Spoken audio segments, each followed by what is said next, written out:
बुल्ढाना जिले में बीते 2 दिनों की आंधी तूफान और मूसलाधार वर्षा से 166 गांवों की लगभग 4182 हेक्टेयर भूमि पर खड़ी फसलें बर्बाद हो गई हैं। सर्वाधिक प्रभावित क्षेत्र मोताड़ा, नांदुरा, खामगांव और जलगांव जामोद तालुका है।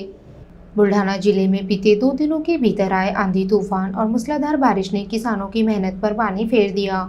जिले के 13 तालुकाओं में से विशेषकर मोताड़ा, नांदुरा, खामगांव और जलगांव जामोद तालुकों में सर्वाधिक क्षति हुई है। कृषि विभाग द्वारा प्रस्तुत प्रारंभिक रिपोर्ट के अनुसार 166 गांवों में लगभग 4182 हेक्टेयर भूमि पर खड़ी फसलों को नुकसान पहुंचा है। मुख्यतः मक्का, ज्वार, गेहूं, मूंगफली, प्याज जैसी रबी की फसलों के साथ साथ संतरा, केला, पपीता और नींबू जैसे फलों की खेती भी प्रभावित हुई है।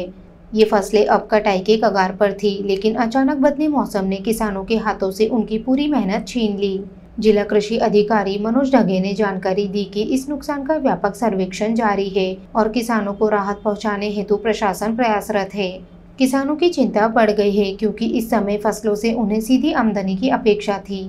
प्रशासन ने किसानों को सलाह दी है कि वे अपनी फसल क्षति की जानकारी ग्राम पंचायत एवं तालुका कृषि कार्यालय में तुरंत दें, ताकि नुकसान का सही मूल्यांकन कर मुआवजा प्रक्रिया आरंभ की जा सके। इस भीषण आपदा ने एक बार फिर किसानों की कठिन परिस्थिति को उजागर किया है।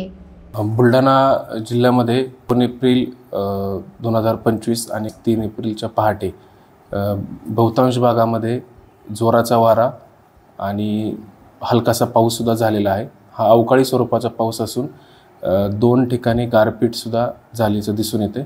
याचा प्राथमिक अहवाल आपण क्षेत्रीय पातळीवरून घेतलेला असून एकूण 8 तालुक्यांमध्ये 166 गावं बाधित झालेली असून साधारणतः 4182 हेक्टर इतक्या क्षेत्रावरील मका, आंबा या पिकांचं, कांदा आणि भाजीपाला पिकांचं नुकसान झालेलं आहे आणि या नुकसानीच्या अनुषंगाने पंचनाम्याचे आदेश जे आहेत ते माननीय जिल्हाधिकारी महोदय आणि आपल्या स्तरावरून ते देण्यात आलेले, ते लवकरात लवकर पंचनामे पूर्ण करण्यात येतील।